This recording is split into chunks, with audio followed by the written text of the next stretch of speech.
Film horor garapan sutradara Hadra Daeng Ratu 1 ini berhasil menggambarkan jagat maya karena diilhami dari kisah nyata. Semua kejadian berpusat pada gadis bernama Leha yang menjalani profesi mengerikan di mana ia harus berhadapan dengan jasad orang mati. Tak semudah yang dibayangkan, profesi ini membutuhkan keberanian dan mental yang kuat agar selamat saat mengemban tugas. Pengalaman mistis kerap menghampiri hingga berimbas pada keselamatan keluarga tercinta. Setelah kematian ibunya, Leha berusaha bangkit untuk mencari tahu penyebab dari teror yang menghantui. Entah kesalahan apa yang dilakukan saat bekerja, suasana makin mencekam hingga teror mistis kian membahayakan jiwa. Mampukah si Leha terlepas dari jerat kutukan pemandi jenazah? Dan berikut ceritanya pun dimulai. Pagi itu, marbot masjid memberi pengumuman dan meminta warga untuk berkumpul di rumah mantan ketua RT Bu Ida. Cucu Bu Ida yang bernama Farhan hendak menjalani khitan atau sunatan. Rumah itu sudah dipenuhi dengan ondel-ondel di mana Farhan diarak keliling kampung. Bu Tuti dan Bu Ana sampai pangling melihat cucu Bu Ida yang sudah tumbuh besar sejak ibunya pergi jadi TKW. Semua warga ikut menyaksikan tradisi sunatan sambil menggunjing sana-sini. Bu Teri tak mau kalah bicara. Ia menyindir pekerjaan Bu Siti sebagai pemandi jenazah yang kini sering membawa serta si Lela, anak gadisnya, untuk ikut bekerja. Bu Teri berkata agar si Arif, adik Lela, tidak ikut jadi pemandi jenazah karena takut orang-orang di kampung mereka banyak yang mati. Saling sindir pun tak terelakkan lagi mengingat Bu Siti ditinggal oleh suaminya yang entah pergi kemana. Bu Ida yang sedang punya hajat ketakutan melihat penari topeng Betawi yang tak henti menggodanya. Bu Ida langsungnya masuk ke dalam rumah hingga Bu Siti penasaran apa yang terjadi. Bu Siti bisa melihat raut wajah sedih tetangganya itu. Bu Ida hanya termenung di dapur rumahnya seolah rindu dengan anaknya yang pergi ke luar negeri.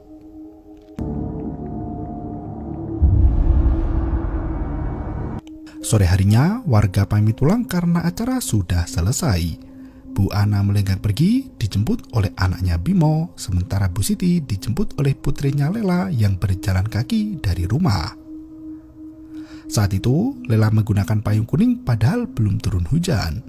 Bu Teri langsung berucap jika Lela sama seperti ibunya yang bisa melihat berbagai pertanda.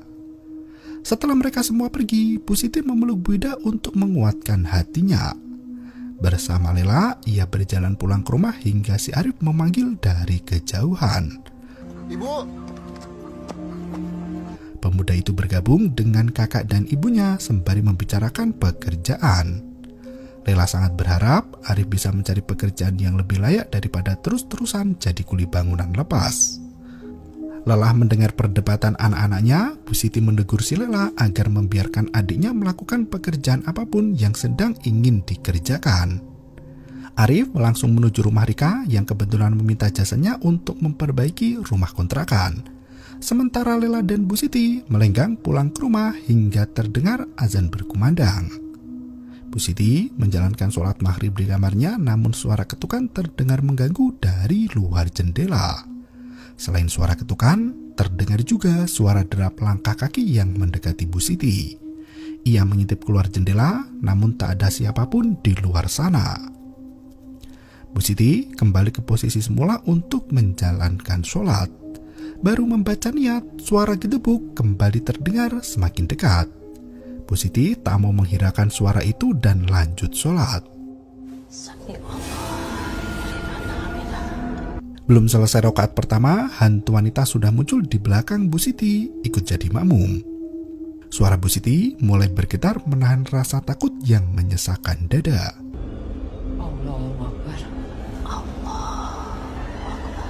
Selesai sholat, Leha meminta izin pada ibunya untuk pergi belajar make up bersama temannya. Bu Siti menyindir Leha yang kini disibukkan dengan urusan make up.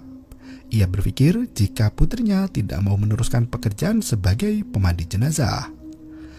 Lela yang kesal langsung membatalkan rencananya pergi bersama teman-teman dan mencuci piring untuk meluapkan rasa kecewa. Bu Siti duduk di dapur sembari menasihati Lela jika pekerjaan memandikan jenazah sudah biasa diturunkan ke anak cucu. Lela sedikit menggertak, berkata jika ia sudah tahu cerita itu.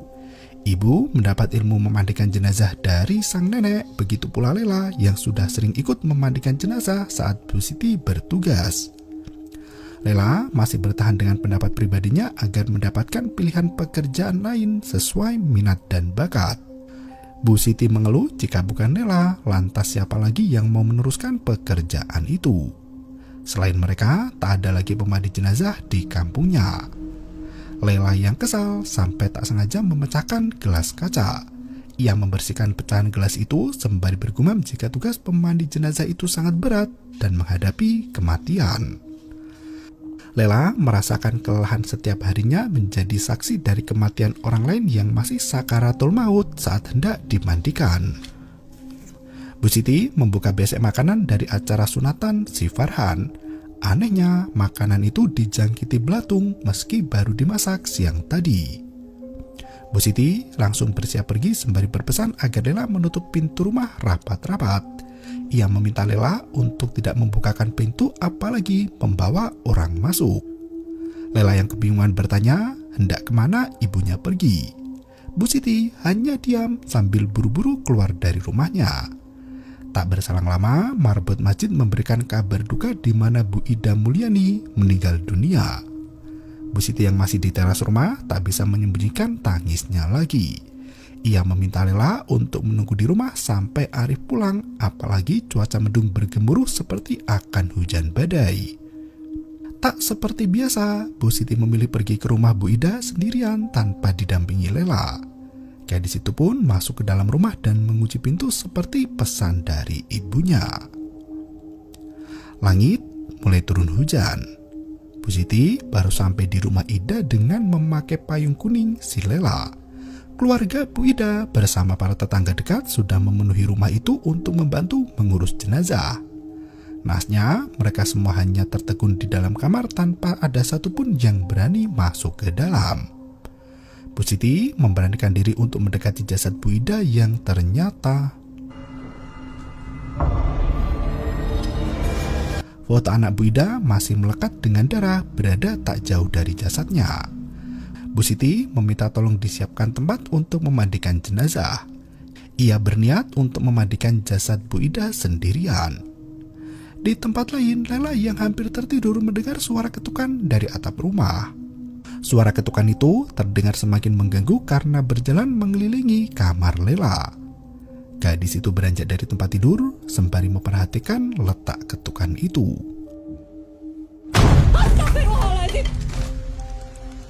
Lela buru-buru membereskan kamar yang kotor terkena runtuhan plafon rumah.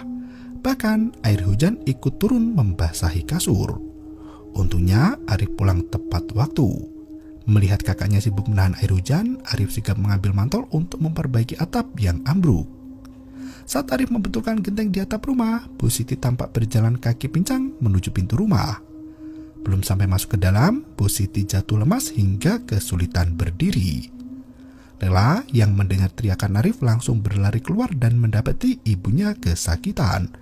Gadis itu memapak Bu Siti dan merebahkannya ke atas ranjang. Bu Siti masih termenung seolah memendam kesedihan yang teramat berat. Lela mengusap kening ibunya sembari bertanya apa yang terjadi pada Bu Ida. Bu Siti masih terdiam, tak mau bicara. Lela melenggang pergi untuk membereskan cucian dan berkata hendak menemani tidur di kamar bersama ibunya. Saat Lela menjemur pakaian, Bu Siti berlari kecil keluar kamar dengan membawa kresek putih. Bu Siti berusaha menyalakan korek api, namun karena tangannya masih basah, korek itu tak mau menyala. Ia meminta bantuan Lela untuk membakar barang peninggalan Bu Ida. Bu Siti mengeluarkan kain bekas pemandikan jenazah Bu Ida yang sudah berlumuran darah. Begitu melihat kain penutup jenazah itu, Lela makin penasaran dengan kasus kematian Bu Ida. Ia pun bertanya pada ibunya apa yang terjadi pada tetangga mereka itu. Bu Siti berpesan pada Lela agar membakar semua benda yang bersentuhan dengan jenazah setelah selesai memandikan jasad para almarhumah. Ia meminta Lela untuk mengendalikan diri, jangan sampai rasa penasaran terus menghantui dalam isi hati mereka, para pemandi jenazah. Melihat ibunya yang sudah kelelahan, Lela melanjutkan membakar barang milik Bu Ida dan meminta Bu Siti untuk istirahat di kamar. Saat Bu Siti berjalan menuju ke kamarnya, samar-samar terlihat bayangan anak yang terpantul dari cermin. Bu Siti menghentikan langkah dan memperhatikan cermin itu. Si Lela menemukan foto keluarga Bu Ida dalam kresek yang seharusnya langsung dibakar saja.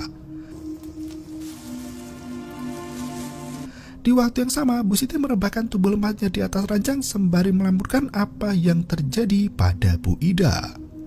Tak berselang lama, seseorang masuk ke dalam kamar dan langsung tidur di belakang Bu Siti. Wanita itu mengira jika yang tidur di sebelahnya adalah Lela.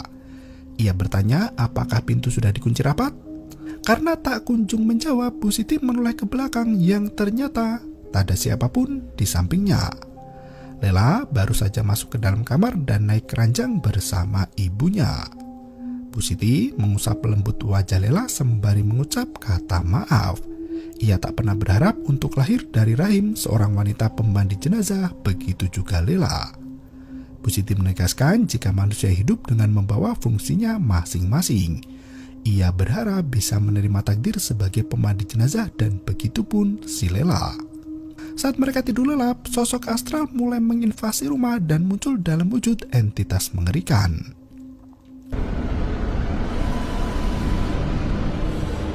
Bu Siti bisa merasakan kehadiran makhluk tak diundang itu. Naas, mulutnya terasa keluh saat hendak membangunkan Lela yang tidur di sampingnya. Di pagi buta, azan subuh terdengar saling bersahutan. Lela terbangun dari tidurnya sembari mengajak ibu untuk sholat subuh berjamaah.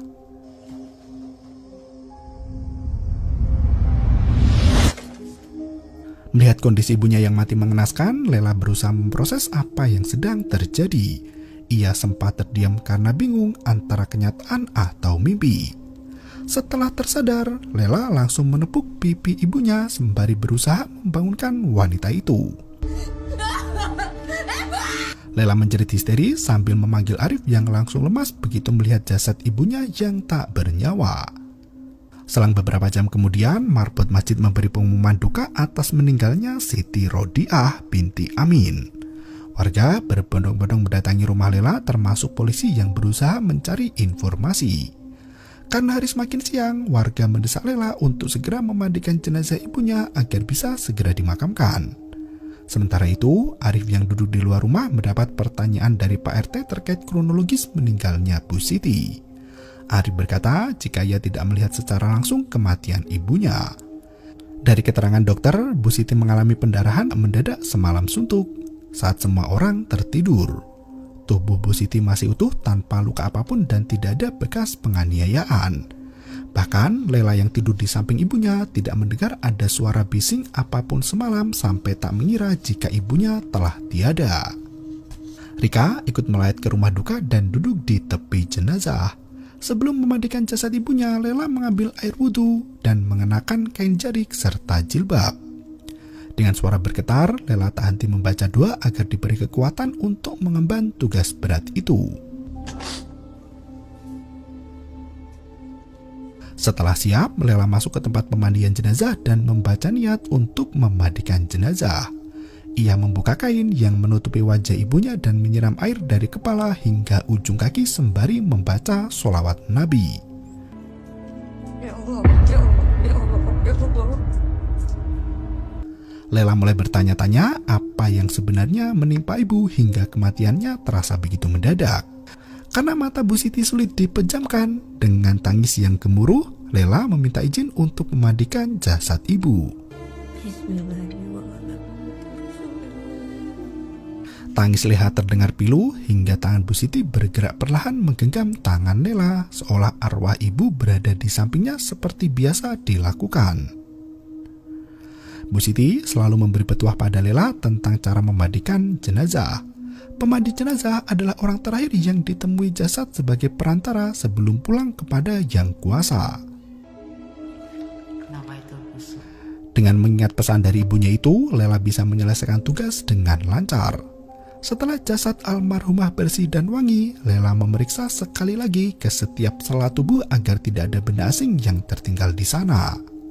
Saat membuka mulut Bu Siti, terlihat potongan besi tajam menyangkut di dalam lidah. Lela berusaha mencabut potongan besi tajam itu yang entah bagaimana caranya bisa berada di sana. Dengan tangan gemetaran, Lela menguatkan diri agar tidak pingsan. Setelah jasad Bu Siti dimakamkan, warga pamit pulang ke rumah masing-masing dan meninggalkan Lela bersama Arif di sana. Sore harinya, Lela tertidur di kamar ibunya yang masih bersimbah darah.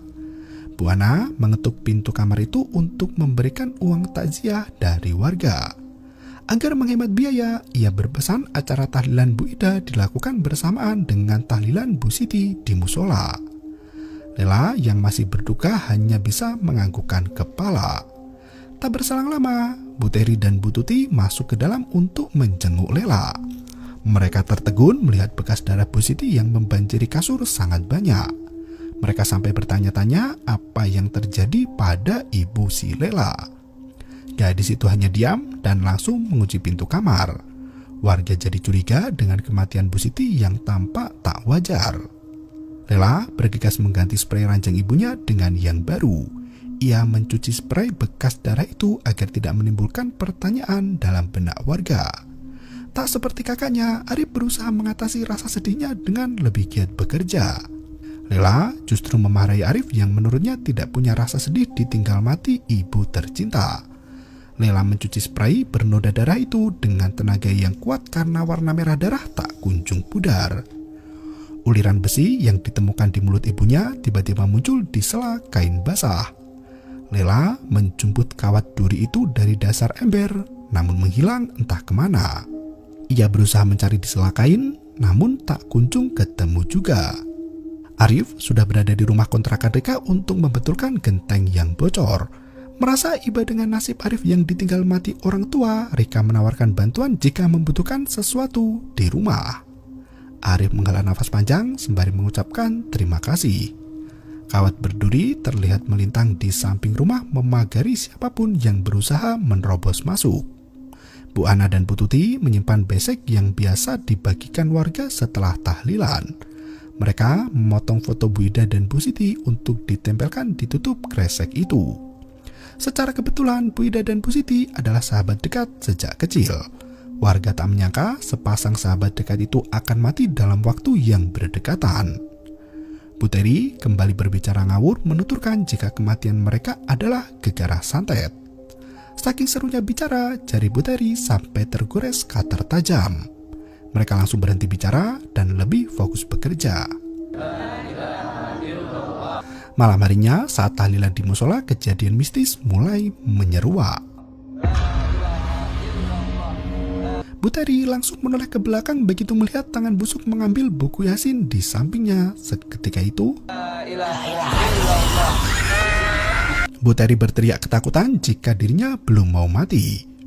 Lampu musola yang tiba-tiba padam membuat suasana kian mencekam.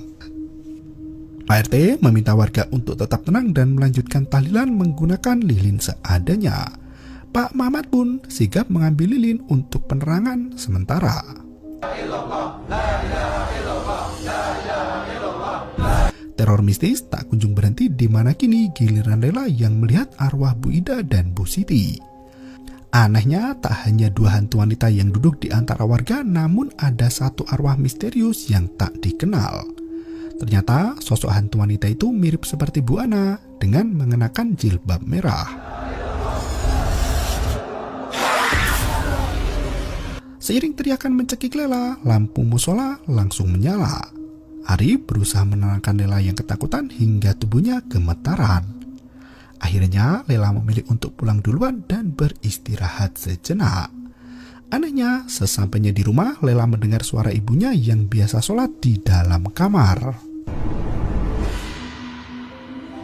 Benar saja, sosok Ibu Siti terlihat menjalankan ibadah dengan tenang meski sebenarnya ia sudah meninggal.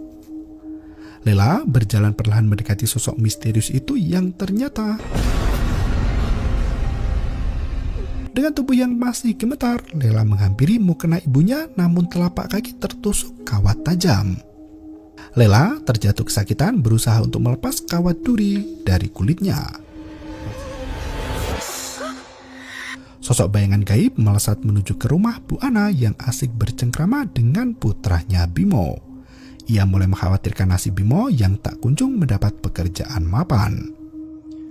Nanti Bimo dapat gaji pertama. Bu Ana tertegun melihat setan laknat mengerikan mengintip dari balik pintu kamar nan gelap. Nanti Bimo ajak makan ya, Bu? Bimo menoleh ke belakang, namun tak ada siapapun di sana. Bu Ana berjalan menghampiri pintu untuk melihat sosok mengerikan itu. Naasnya, kamar kosong tanpa ada hal aneh di dalamnya. Hingga tiba-tiba terdengar dari pintu lemari yang membuka secara perlahan. Bu Ana semakin was-was dengan apa yang terjadi. Ia pun mendekati lemari yang ternyata... Bu Ana yang masih penasaran berusaha membuka pintu lemari itu, namun terkunci rapat. Anehnya, lemari kembali terbuka dan Bimo menghampiri ibunya di kamar, namun pintu kamar terkunci dengan sendirinya. Pemuda itu mendobrak paksa sampai terbuka dan ternyata jam 8 lewat 10 menit marbot masjid kembali mengumumkan kabar duka terkait kematian Bu Ana Marlina. Pak RT langsung menuju ke rumah Lela agar jasad Bu Ana segera dimandikan malam itu juga. Arif yang baru pulang dari tahlilan langsung masuk rumah dan meminta kakaknya untuk pergi ke rumah Bu Ana. Lela masih ketakutan dengan tragedi yang menimpa ibunya, apalagi penampakan setan wanita yang muncul bertubi-tubi di depan mata membuat Lela trauma berat. Ia memilih untuk mengunci diri di dalam kamar sembari mengumpulkan kawat duri tajam yang ditemukan di dalam mulut ibunya dan di kamar menusuk kakinya. Beberapa jam kemudian Bimo datang sendiri ke rumah Lela untuk meminta bantuan. Mereka tak tahu hendak pergi minta tolong pada siapa lagi, khususnya di malam hari. Sementara itu, di rumah Bu Ana sudah ramai didatangi warga beserta polisi yang mengamati keadaan. Karena kasus kematian Bu Ana sangat mendadak, polisi menyarankan untuk membuat laporan. Pak RT menegaskan jika anggota keluarga Bu Ana hanya tinggal Bimo saja. Pemuda itu enggan melaporkan kasus kematian ibunya karena akan memakan biaya yang cukup besar. Polisi itu bersikeras hendak melihat jasad Bu Ana yang masih belum disentuh oleh siapapun juga.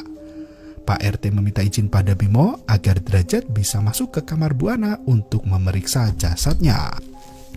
Naasnya, Bimo tetap menolak dilakukan otopsi maupun pemeriksaan pada jasad ibunya. Ia bersikeras hendak menunggu Lela agar jenazah segera dimandikan. Lela yang ketiduran mendengar suara Bu Ana yang merintih minta tolong. Saat membuka mata, sosok mengerikan kembali muncul dalam wujud yang jauh lebih memedenkan. Lela justru menutup mata semakin rapat berharap penampakan itu segera menghilang. Naasnya, Lela lari ketakutan keluar dari kamar di mana Arif menunggu di balik pintu. Arif meminta kakaknya untuk memeriksa jasad Bu Ana sebelum diserahkan ke polisi. Bimo mengaku sempat melihat ibunya muntah darah tepat sebelum meninggal. Muncul firasat tak tenang dalam benak Lela di mana kematian Bu Ana ada kaitannya dengan kematian Bu Ida. Ia bersiap pergi dan berpesan agar Arif menunggu di dalam rumah. Sama seperti Bu Siti, Lela meminta adiknya untuk jangan pergi kemana-mana dan tidak membiarkan sembarangan orang masuk ke dalam rumah. Sesampainya di sana, Lela berpesan pada Bimo untuk menunggu sampai selesai membersihkan jenazah Bu Ana.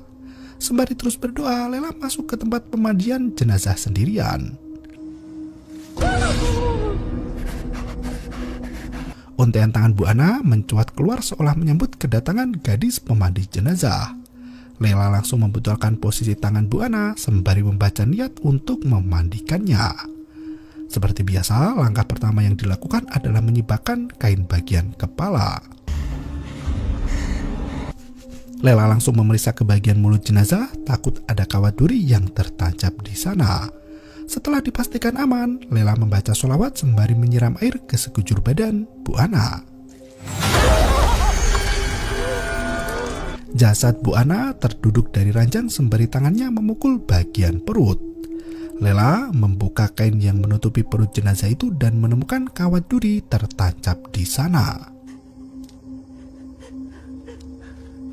Dengan keberanian yang tersisa, Lela mencabut besi panjang itu, namun terlalu panjang hingga tak kunjung usai.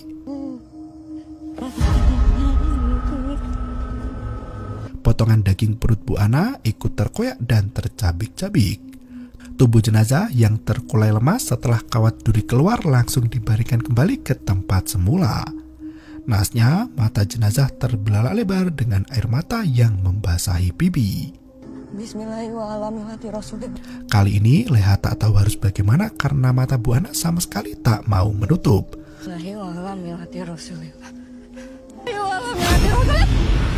Tolong saya.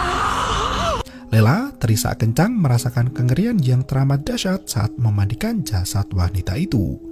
Ia buru-buru menyelesaikan pekerjaan itu hingga warga ikut membantu memakamkan Bu Ana.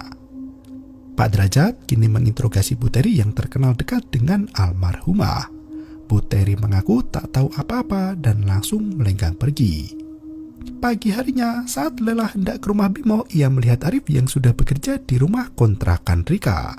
Gadis itu sempat bertegur sapa sebelum akhirnya Rika berangkat bekerja. Lela pun melenggang pergi untuk membantu Bimo mengemasi barang-barang. Setelah ditinggal mati ibunya, Bimo berencana untuk tinggal di rumah budenya. Lela meminta maaf karena datang terlambat tadi malam. Bimo justru berterima kasih karena Lela mau membantu dan jasad ibunya tidak jadi dibawa polisi untuk diotopsi. Bimo menceritakan kejadian saat ibunya meninggal dunia. Ia yakin betul tak ada orang lain di dalam rumah selain dirinya dan Bu Ana. Anehnya, Bimo mendengar ibunya memanggil nama Bu Nur tepat sebelum meninggal dunia. Lela yang penasaran bertanya, siapa Bu Nur yang dimaksudkan Bu Ana? Bimo membuka foto album lawas di mana foto Bu Nur tampak membelakangi kamera. Semenjak mereka kecil dulu, Bu Nur sudah tidak tinggal di kampung itu lagi. Dari kabar yang beredar, dulu mereka sangat dekat hingga terjadi masalah besar. Semua itu ada kaitannya dengan almarhum ayah Bimo dan para suami yang lain. Saat Bimo pergi, Lela mencuri foto Bu Nur dan menyimpannya di saku celana. Lela keluar dari rumah Bimo dan menyadari ada lubang di atapnya. Bu Teri muncul menghampiri gadis itu seraya berbisik ada sesuatu hal yang janggal dengan kematian Bu Ana, Bu Ida, dan Bu Siti. Teri yakin 3 tetangganya itu mati dengan cara tidak wajar. Ia berbisik jika penyebab kematian itu sudah pasti karena terkena santet. Teri berkata jika ia sempat melihat darah keluar dari hidung dan mata Bu Ida yang membuatnya semakin yakin akan ciri kiriman santet. Malam harinya, Lela memberanikan diri pergi ke kuburan sendirian untuk memeriksa jasad Bu Ida. Ia membuka makam wanita itu di mana jasad Bu Ida sudah membusuk dan berbau menyengat. Sambil menahan rasa mual akibat dari bau busuk itu, Lela memeriksa sekujur tubuh Bu Ida yang ternyata juga ditemukan kawat duri tajam dan menusuk bagian paha. Ia langsung mencabut kawat itu, sembari yakin betul jika ibunya ada kaitan dengan kematian Bu Ida. Lagi-lagi, kawat duri itu berukuran sangat panjang hingga mengoyak daging Bu Ida. Lela yang jatuh pingsan tiba-tiba sudah berada di pangkuan para jenazah berseragam kain kafan. Saat ia melihat ke atas, ternyata wala. Kawanan pocong itu melompat semakin dekat hingga tubuh Lela terhimpit di tengah-tengah. Ia menangis sambil merangkak naik ke permukaan tanah. Tanpa menutup makam itu lagi, Lela lari minta tolong pada para warga. Saat matahari mulai terbit, marbot masjid memberi pengumuman agar warga melaporkan kegiatan semalaman pada RT setempat. Ia berkata ada orang yang membongkar makam Bu Ida. Lela yang kelelahan tertidur cukup lama sampai terbangun mendengar pengumuman itu. Ia masih menyimpan kawat duri yang tertancap di dalam paha jasad Bu Ida. Siang harinya, Lela pergi ke rumah Bu Ida untuk mencari tahu apa yang sebenarnya terjadi pada almarhumah. Karena rumah itu sudah kosong, Lela menyelinap masuk ke dalam dan menemukan album foto lama. Kali ini ia berhasil menemukan foto Bu Nur dengan wajah menghadap ke kamera. Bu Tuti menyapa Leha dari arah pintu sembari bertanya apa yang ia lakukan di rumah Bu Ida. Lela langsung menanyakan keberadaan Bu Nur pada tetangganya itu. Bu Tuti langsung kesal dan meminta Lela untuk tidak mengungkit kasus si Nur lagi. Lela bersikeras ingin tahu ada masalah apa antara ibunya dengan Bu Nur itu. Tuti berkata jika Bu Nur adalah pelakor yang merebut semua suami orang termasuk ayah kandung Lela sendiri. Anehnya, suara bisikan terdengar kencang di telinga Bu Tuti hingga wanita itu merobek kulit wajahnya sendiri. Lela berusaha untuk menghentikan aksi mengerikan itu, namun Bu Tuti yang asli menepuk pundak Lela dari belakang. Bu Tuti berkata jika tadi pagi Bimo pergi ke makam ibunya dan melihat kuburan Bu Ida dibongkar orang tak bertanggung jawab. Ia mengajak Lela untuk pergi dari rumah Bu Ida agar tidak dituduh macam-macam. Di waktu yang sama, Arif pulang ke rumah terkejut melihat jejak kaki berlumpur di lantai rumah. Jejak kaki berlumpur itu berhenti tepat di kamar ibunya di mana cangkul kotor disembunyikan di kolong ranjang. Arif langsung menyadari jika orang yang membongkar makam Bu Ida semalaman adalah kakaknya sendiri. Lela yang baru pulang meminta Arif untuk tetap diam sembari mengunci pintu depan. Lela bersikeras untuk mencari tahu penyebab kematian ibunya termasuk kematian Bu Ida dan juga kematian Bu Ana. Ia meyakini jika ibu belum waktunya meninggal dunia. Lela tak tahan melihat korban tidak mendapat keadilan. Ia menunjukkan kawat berduri yang ditemukan di mulut ibunya beserta kawat duri panjang yang ditemukan di jasad Bu Ana dan Bu Ida. Dari luar jendela, Bu Teri mendengar pembicaraan mereka berdua dan kabur setelah kepergok oleh Lela. Bu Teri yang berjualan di warung depan rumah langsung menyebarkan gosip itu pada warga lainnya. Ia berkata mendengar dari Lela sendiri jika kematian Bu Ana, Bu Ida, dan Bu Siti adalah terkena kiriman santet dari orang jahat. Kabar mengerikan itu pun sampai telinga Pak RT yang memperingatkan ibu-ibu untuk tidak menyebarkan kabar burung. Bu Rina dan Bu Nani mengaku was-was karena merasa kampungnya tak aman lagi. Pak RT meminta mereka untuk tidak menyebarkan kabar itu karena bisa mengandung unsur fitnah. Apalagi yang diceritakan adalah perkara kematian. Sementara itu, kabar tentang kiriman santet semakin menyebar luas di kampung sebelah. Warga yang tinggal di sekitar rumah Bu Ida takut dijadikan korban selanjutnya. Bahkan Pak Derajat dan Rika yang tidak ada kaitannya dengan masalah warga ikut terseret juga. Mereka berkata jika semua orang yang tinggal di kampung itu akan terkena kiriman santet yang menyasar nyawa mereka semua. Berita yang beredar semakin berkembang hingga membawa nama Nur yang sudah tidak tinggal di kampung itu lagi. Kabar tentang pelakor yang merebut suami orang itu membuat para istri ikut geram. Rika justru kesal mendengar kegelisahan ibu-ibu di kampung itu. Ia berkata jika suaminya selingkuh, maka yang salah bukan pelakornya, melainkan suaminya yang tak bisa menjaga komitmen pernikahan. Malam harinya, Lela mengunjungi warung Bu Teri untuk menghentikan gosip yang beredar itu. Bu Teri justru semakin mengencangkan suara jika Lela pernah berkata kematian warga akibat dari santet yang dikirim Bu Nur. Pak Derajat berkata jika Bu Nur sudah meninggal dunia meski dulu memang tinggal di kampung mereka itu. Bu Nur adalah seorang janda dengan satu anak perempuan yang sudah dewasa. Kematian Bu Nur diduga karena mengakhiri hidupnya sendiri. Pak Derajat meminta semua warga untuk tenang dan tidak membicarakan keburukan orang mati. Lela masih berusaha mencari tahu dan bertanya di manakah anak Bu Nur saat ini. Pak Derajat yang geram menasihati Lela untuk tidak bertindak gegabah sampai ceroboh seperti itu lagi. Setelah Pak Derajat pergi, Lela masuk ke rumah Bu Teri untuk menuntaskan masalah pribadi. Anehnya, wanita itu duduk dengan kepala menunduk ke bawah seperti tak sadarkan diri. Tubuh wanita itu kejang-kejang disertai angin kencang yang membanting pintu.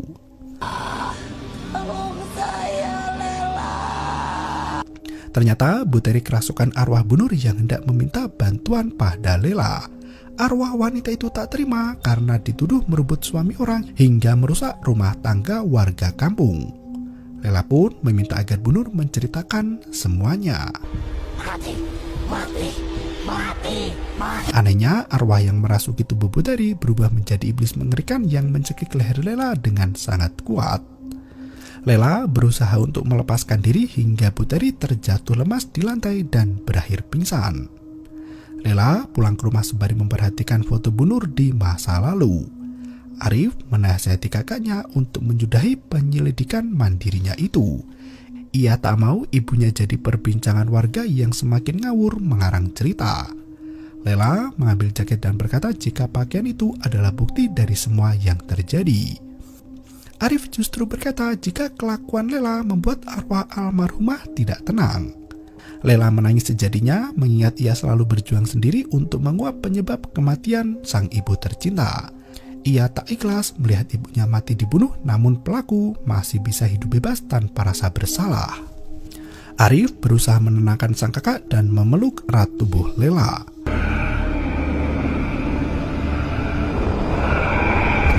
Sosok gaib berupa asap putih melesat kencang menuju ke rumah Lela dan leher gadis itu dicekik sangat kuat hingga tercekak kehabisan nafas dan meninggal dunia. Pengumuman duka kembali terdengar dari masjid kampung di mana Lela meninggal dunia. Warga berbondong-bondong mengurus jasad gadis itu hingga mengenakan seragam putih. Setelah wajah Lela dilapisi kapas, mereka membawa jenazah itu ke kuburan untuk dimakamkan.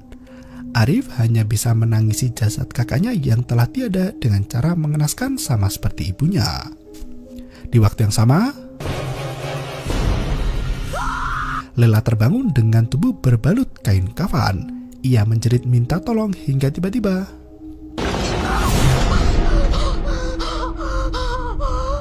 Lela terbangun dari mimpi buruknya mencari kebenaran dari setiap kejadian yang dialaminya itu. Lela mencuri kunci rumah kontrakan Rika yang sedang diperbaiki Arif dan menyelinap ke sana. Ia menduga jika wanita bernama Rika itu adalah anak Bu Nur yang hendak membalaskan dendam atas kematian ibunya.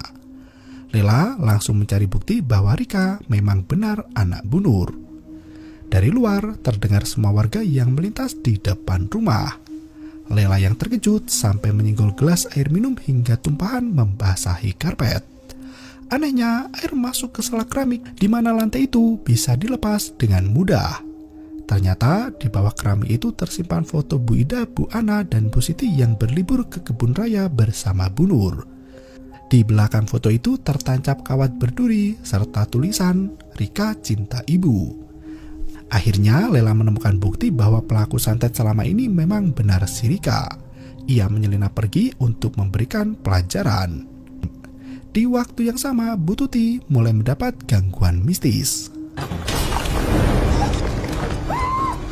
Lela sudah sampai di rumah Bu Teri dan melihat wanita itu sedang sholat di dalam kamar. Bu Tuti yang melangkah pergi tak sengaja menginjak kawat berduri yang sengaja diletakkan di bawah ranjangnya. Sambil menangis, Bu Tuti minta tolong hendak membuka pintu depan, namun semua pintu terkunci rapat. Dengan nafas yang memburu, Bu Tuti yang ketakutan masuk ke kamar mandi di mana air bak berubah menjadi darah. Lela menghampiri Bu Teri dengan foto Rika yang selama ini datang ke kampung untuk membalaskan dendam Bu Nur. Naasnya,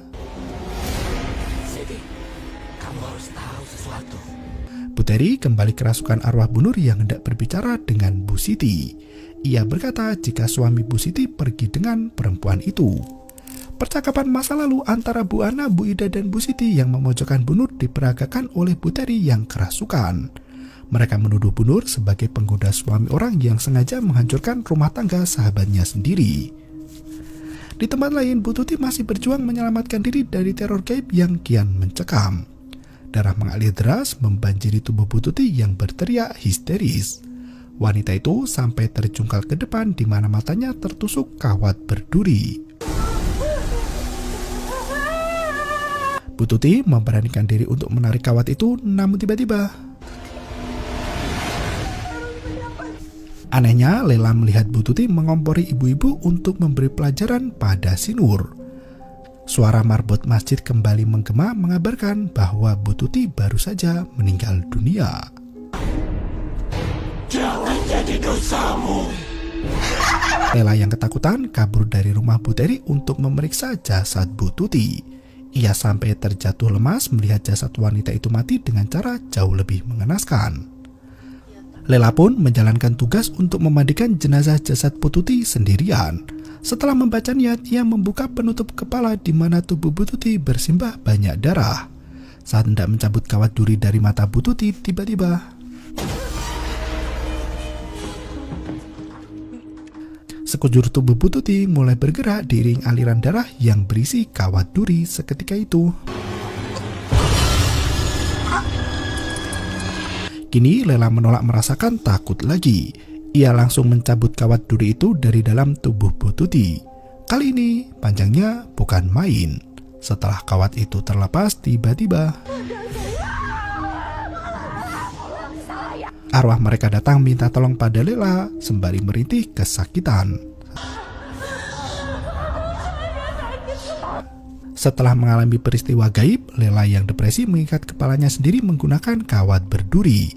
Tubuh gadis itu mulai robek hingga bercucuran darah segar. Karena tak kunjung keluar, Pak Derajat bersama RT setempat mendobrak kamar pemandian jenazah. Lela yang mengerang kesakitan hanya bisa merintih saat mereka memasuki ruangan. Melihat Lela bertingkah aneh, Pak Derajat semakin yakin untuk membawa jenazah itu ke rumah sakit agar bisa segera diotopsi. Lela langsung menunjuk ke arah rumah Rika berkata jika gadis itulah pelaku utamanya. Ia memaksa Rika untuk mengakui semua perbuatan keji itu. Rika berusaha menenangkan Lela sembari berbisik biarkan itu jadi dosa mereka dan jangan sampai menjadi dosa Lela juga. Saat polisi hendak membawa jasad Bu Tuti, warga yang melihat jenazah itu mulai histeris dan kerasukan setan. Rika menggunakan kesempatan itu untuk kabur sejauh mungkin dari kampung ibunya. Warga yang kerasukan setan berjatuhan semakin banyak dan membuat suasana semakin tak karuan. Polisi tetap bersikeras membawa jasad itu ke rumah sakit sementara warga berbondong-bondong menggeruduk rumah Rika. Mendengar suara keramaian warga, Rika teringat dengan kenangan pahit masa lalu saat ibunya dituduh sebagai pelakor. Rika kecil menangis dalam pelukan ibunya sementara kini Rika harus menghadapi kekacauan itu sendirian. Gadis itu dipersekusi warga dan diarak keluar desa. Ternyata ibu Rika tidak hanya dituduh sebagai penggoda namun juga disiksa menggunakan kawat duri yang terbentang di tepi desa. Rika kecil melihat dengan kedua matanya sendiri saat sang ibu menjerit histeris kesakitan. Para provokator yang menyebarkan kabar bohong hanya bisa diam melihat wanita itu disiksa habis-habisan. Rika yang dipersekusi warga bisa melihat arwah Bu Ana, Bu Ida, dan Bu Tuti yang meringis menatapnya kesakitan. Ia berteriak jika dulu ibunya dipersekusi warga dan kini gilirannya yang juga kena amukan. Warga tak peduli dengan omongan Rika yang berusaha untuk membela diri. Mereka mengikat tubuh gadis itu menggunakan kawat berduri, persis seperti ibunya dulu. Dalam kondisi sekarat, Rika bisa melihat ibunya berbaring di sampingnya. Arwah Bu Siti membujuk Lela untuk menghentikan semua penyiksaan itu. Bu Lela langsung melindungi tubuh Rika yang dipukul massa. Arif menyusul sang kakak dan ikut jadi bulan-bulanan warga. Karena terkena pukul tepat di tengkuk leher, Arif langsung jatuh pingsan. Lela berteriak histeris melihat darah mengalir deras dari kepala adiknya. Ia berusaha membangunkan Arif, namun pemuda itu sama sekali tak bergerak. Warga saling melempar kesalahan satu sama lain hingga melenggang pergi karena hujan mulai membasahi tanah. Mereka meninggalkan Lela, Arif, dan Rika yang terkapar dengan bersimbah darah. Lela tak kuasa menahan tangis kehilangan ibu dan adik tercintanya. Selang beberapa hari berikutnya, marbot masjid kembali terdengar dari kejauhan memberi kabar duka tentang kematian warga. Kali ini, Ibu Murni binti Salim meninggal di kediaman sendiri pukul 9 pagi. Lela melanjutkan pekerjaan ibunya untuk memandikan jenazah. Kali ini bukan kawat duri yang menancap di kulit jasad Bu Murni, melainkan susuk paku emas. Dan film pun berakhir. Film horor religi yang dikemas dengan tingkat kengerian optimal ini dijamin bakal kebawa mimpi. Selain isi cerita yang padat dan membuat banyak isu relevan, adegan horor yang disajikan pun membuat bulu bergidik saking ngerinya. Tak hanya menampilkan adegan gore yang meyakinkan, riasan wajah hantu pun tampil mengejutkan. Sang sutradara terbukti sukses menyampaikan cerita horor dengan bumbu kematian yang begitu lekat dalam plotnya. Tak heran jika film ini mendapat sambutan positif sebagai sajian yang berkualitas. Penonton diajak untuk ikut merasakan proses pemandian jenazah secara dekat dan detail hingga aroma mistis menyeruak. Ditambah lagi konflik keluarga yang dramatis dengan penuh emosional seakan berhasil menguras rasa empati dari para penontonnya. Sebagai penerus profesi pemandi jenazah, Lela harus senantiasa ikhlas dalam mengemban tugas. Dalam film ini, Lela mendapat peringatan bertubi-tubi untuk membiarkan rahasia tetap menjadi rahasia. Dengan usaha menguak kebenaran, Lela justru kehilangan nyawa adiknya yang mati di persekusi warga. Dilema kehidupan tak hanya berputar pada profesinya saja, melainkan juga jalan kehidupan yang menyakitkan. Keikhlasan akan kematian keluarga dan keikhlasan dalam bekerja menjadi dua hal penting yang harus dipegang teguh oleh si Lela untuk melanjutkan kehidupan. Terima kasih dan sampai jumpa.